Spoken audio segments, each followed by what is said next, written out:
हाय guys, तुम्ही कशा आहात? बरे आहेत ना? मी पण बरी आहे. ऐका, मी ना आज ना घेवडा बनवणार आहे. हे बघा, मी बाजारातून आणलेली ही भाजी आहे. आजचा माझा मेनू आहे घेवड्याची सुक्की भाजी. तुम्हाला मी रेसिपीमध्ये दाखवते कशी बनवताना. एकदम साध्या पद्धतीने बनवते मी, सिंपल सुक्की बनवणार आहे. चला मी तयारीला लागते. हाय गायस, हे बघा मी घेवडा सोलून झाला आता माझा.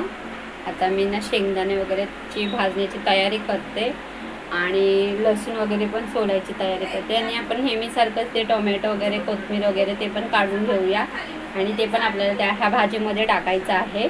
शेंगदाणा भाजून घेतले की त्याला थंड करून मी बारीक करणार आहे मिक्सरमध्ये, ते दाखवते तुम्हाला. चला मी लागते तयारीला. हे बघा, आता मी पाणी उकळायला ठेवते. गॅस चालू केला आहे आणि आपण ह्याला ना धुवून घेऊया आणि ते शिजवायला ठेवूया. जसे आपण गवारीची भाजी बनवतो सुक्की, तशी मी बनवणार आहे त्या पद्धतीने. तुम्ही बघू शकता. आता ह्याच्यामध्ये मी अजून पाणी ॲड करते.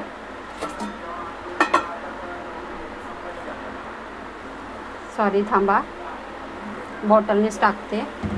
डब्बा उघडला मी. डब्बे आमच्याकडे पाणी जरा कमी येतं कधी कधी, म्हणून मी सगळे असे डबे वगैरे भरून ठेवते. त्याच्यामुळे मला त्या पाण्याचा परत उपयोग होत असतो. हे बघा, मी आता एवढं पाणी टाकले. आता ह्याला घेवड्याला चांगलं धुवून ह्याच्यामध्ये शिजवायला ठेवते.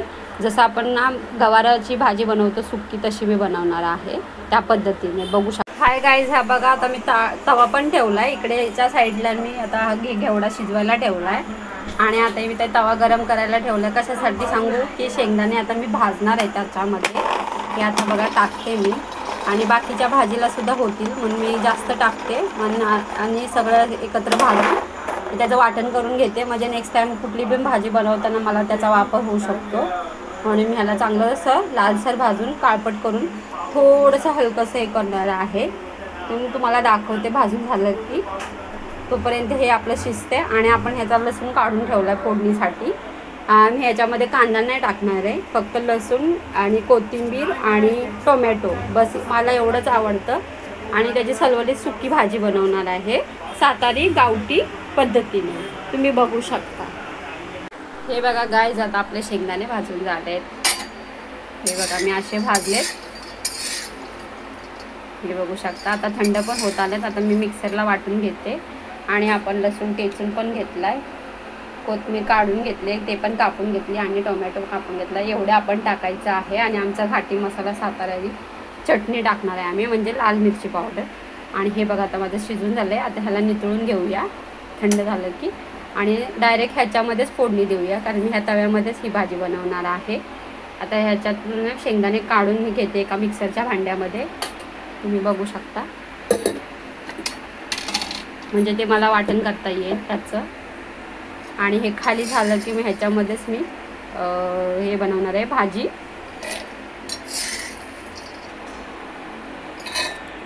हे पहा, आता मी गॅस चालू करते परत रिटर्न. आणि ह्या तव्यामध्ये ना आता आपल्याला ह्याची फोडणी द्यायची आहे. हे शेंगदाणे भाजल्यामुळे तवा असा झाला आहे, नाही तर तुम्ही बोलताल की हे काय झालं आहे असं. ह्या जुना तवा खूप आहे, बहुत म्हणजे माझ्या सासूच्या जमान्यातला आहे. आता मी ह्याच्यामध्येच ना हे तवा गरम झाला की मी ऑलरेडी तेल टाकते.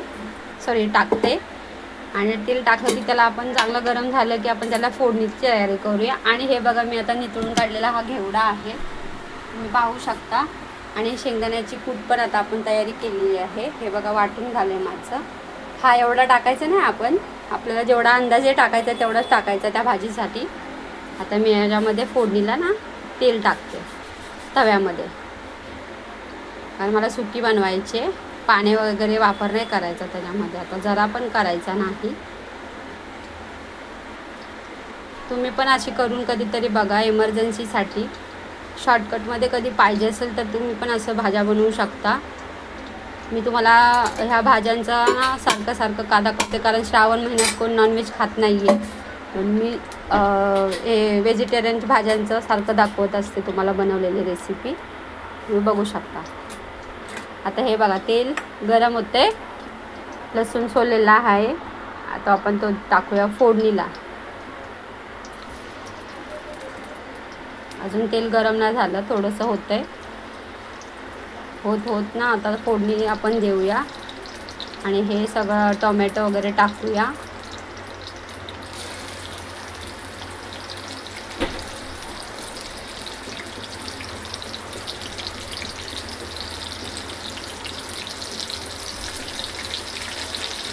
आता ह्याला एकत्र मी ना असं फ्राय करून घेते एका उलटण्याने.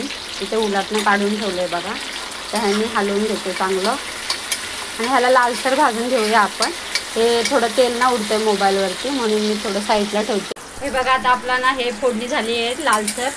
आता आपण त्यामध्ये हा घेवडा नितळून काढलेला आहे तो आता टाकतो. मी टाकते आणि आपण ह्याच्यामध्ये आमचा घाटी मसाला टाकूया, लाल मिरची पावडर आणि मीठ टाकूया आणि मग शेंगदाण्याचा कूट. मग ह्याला एकत्र करून 5 मिनटं वाफेवर शिजवायला ठेवूया आणि मग काढून ठेवूया साईडला, कारण मग आपली भाजी रेडी झाली. हे बघा हे आता एकत्र करते मी असं आणि याच्यामध्ये आता मी घाटी मसाला वगैरे टाकणार आहे आणि मीठ टाकते चवीपुरतं.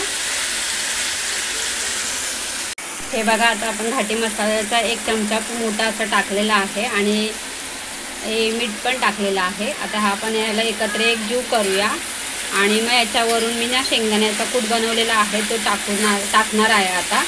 आणि ह्याला चांगलं एकत्र असंच करून घ्यायचं परत एकदा आणि आपण 10 मिनटं 5 मिनटं त्याच्या वाफेवर शिजवून घ्यायचं. बघा तुम्हाला आवडली तर कमेंट्समध्ये सांगा, लाईक करा, शेअर करा आणि सबस्क्राईब करायला पण विसरू नका. माझी रेसिपी कशी आहेत का, मला कशा वाटतात त्या सांगू शकता कमेंट्समध्ये. तुम्ही कुठल्या पद्धतीने बनवता ते पण मला सांगू शकता, कशा तुमच्या पद्धती आहेत. तर माझी पद्धत अशी आहे ते मी तुम्हाला लाईव्ह दाखवते बनवलेली. हे बघा आपला शेंगदाण्याचा कूट पण टाकून झाला आहे. आता ह्याला आता एकत्र करून घेते. आता परत आपण ह्याला झाकून ठेवूया आणि 10 मिनिटांनी वाफेवर शिजवून घेऊया. माझी भाजी झाली तयार, रेडी. मग दाखवते तयार झाली की सर्व करून. हाय गाईज, आज आपण भाजी बघा आपली रेडी झालेली आहे. ही बघा अशी सुकी सुकी झाली आहे बघा भाजी. तुम्हाला मी आता सर्व करून एका डिशमध्ये काढून दाखवते. तुम्हाला कशी वाटते तुम्ही बघू शकता आणि खायला पण हे टेस्टी असते. तुम्ही करून कधी पण बघा. जास्त करून हे संक्रांतीला जास्त ह्या भाज्यांचा हे असतो, सीझन असतो. मी श्रावणमध्ये आणले आणि हे बनवले आणि शेंगदाण्याचा वापर केल्यामुळे ही अशी दिसते लसणाची फोडणी देऊन. कसं वाटते ते कमेंट्समध्ये सांगा. सबस्क्राईब करा, लाईक करा, शेअर करा आणि तुम्हाला नेहमी मी अशा रेसिपी करून दाखवते, त्याच्यासाठी तुम्ही मला काहीतरी रिप्लाय द्या. बाय. चला नेक्स्ट टाइम भेटू दुसऱ्या रेसिपीने.